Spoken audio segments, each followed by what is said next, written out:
The 150cc space in the Indian motorcycle market hasn't seen a more hotly contested battle since the R15 versus the CBR 150R. The Yamaha FZ has been the hallmark of this segment. With its butch styling and torque-loaded performance, it became a darling amongst youngsters in the country. The all-new FZ-FI looks to take over the mantle from its predecessor, but now there is a new contender for the crown. Enter the 𝐺𝑖𝑥𝑥ER 155, Suzuki's second innings in this segment, after the brilliant but unsuccessful GS 150R. On paper, it looks extremely capable of unseating the FZ from the premium 150cc throne. But we aren't going to ride them on paper, are we?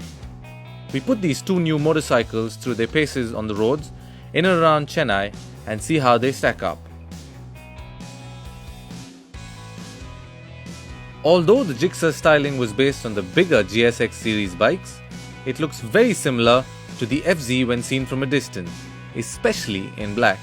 But as you get closer, the details start to trickle in. The 𝐺𝑖𝑥𝑥ER seems lighter, while the FZ-FI has a little heft around the middle. Both look sculpted and toned, but it's the 𝐺𝑖𝑥𝑥ER that comes across to us as the most attractive amongst the two. Yamaha have always had a reputation for high manufacturing quality, but that has taken a downward spiral with the new FZ-FI. While it is still above most other bikes in the segment, we were startled to find that the finish levels were below the high standards that Yamaha have set for itself over the years. The side panels and rear taillights seem flimsy and loose. The 𝐺𝑖𝑥𝑥ER suffers no such issues. All panels are well put together, while all materials exude a high quality feel. Suzuki has done well to ensure that this level of quality is maintained throughout the bike. Both the FZ and the 𝐺𝑖𝑥𝑥ER have an accommodating riding posture that should bode well for most riders. While the FZ's large split seats are a bit more comfortable, the 𝐺𝑖𝑥𝑥ER's tank is shaped well to make room for the rider's knees.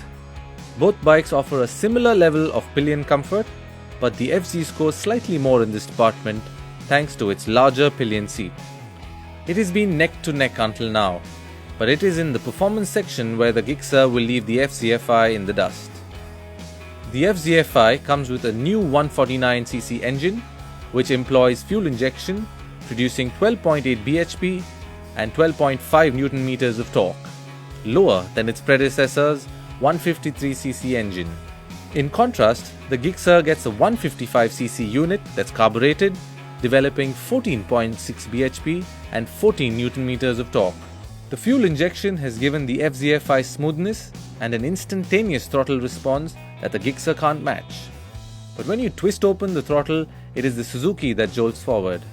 The Yamaha, in comparison, builds up speed at a leisurely pace.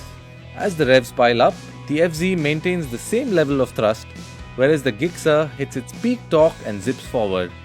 It is quite vocal too, making a throaty growl as it nears its 9500 RPM redline, while the FZ lets out a nice refined thrum at the same point. Here's with all the acumen gathered by both Suzuki and Yamaha from years of racing experience has helped. Both the 𝐺𝑖𝑥𝑥ER and FZ handle really well around corners. They turn in easily and are quite stable once in. Both bikes use the same MRF Zapper Revs tires, which offers loads of grip.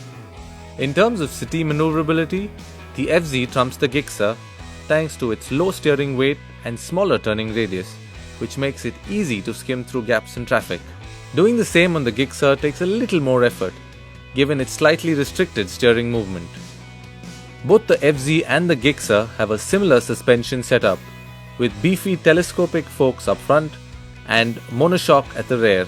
Both bikes impart an exceptional ride quality, absorbing almost all imperfections on the road. The best part is that despite the excellent dampening characteristics, in no way did the suspension of both bikes seem overtly soft or bouncy, as is usually the case. A disc brake at the front and a drum at the rear is what both the FZ and the 𝐺𝑖𝑥𝑥ER employ. The 𝐺𝑖𝑥𝑥ER setup was better overall in terms of performance and feel. The FZ has a strong front brake, but the rear is what lets it down.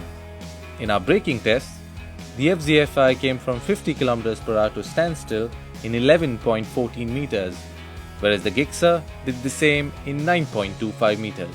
Both these would have fared even better had they come with a disc brake at the rear. But sadly, neither Yamaha nor Suzuki offer that, not even as an optional extra. The features on the FZFI and the 𝐺𝑖𝑥𝑥𝑒𝑟 are as minimal as their body panels. The only standout feature on both bikes is their digital instrument console.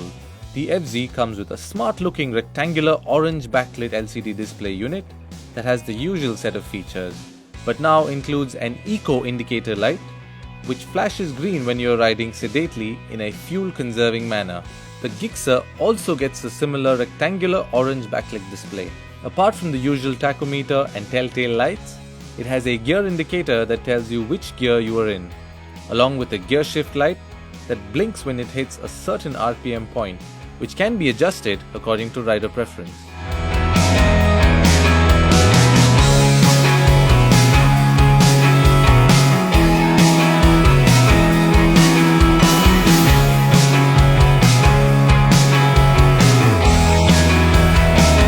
Here's a look at the final scorecard.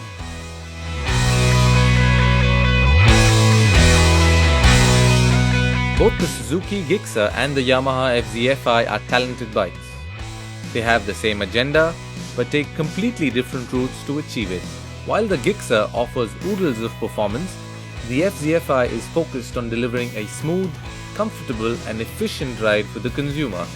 We feel that while it was commendable for Yamaha to have pursued efficiency, they shouldn't have done it at the cost of performance. The 𝐺𝑖𝑥𝑥𝑒𝑟 is as comfortable and handles just as well as the FZFI, but it is also powerful to boot. Not to mention that at Rs 72,199, it is Rs 4,000 cheaper than the FZ, which runs to Rs 76,850. So there you have it. The Suzuki 𝐺𝑖𝑥𝑥𝑒𝑟 emerges the clear winner in this comparison and is the new bike to beat in the premium 150cc segment in India. Pulsar 150, better watch out.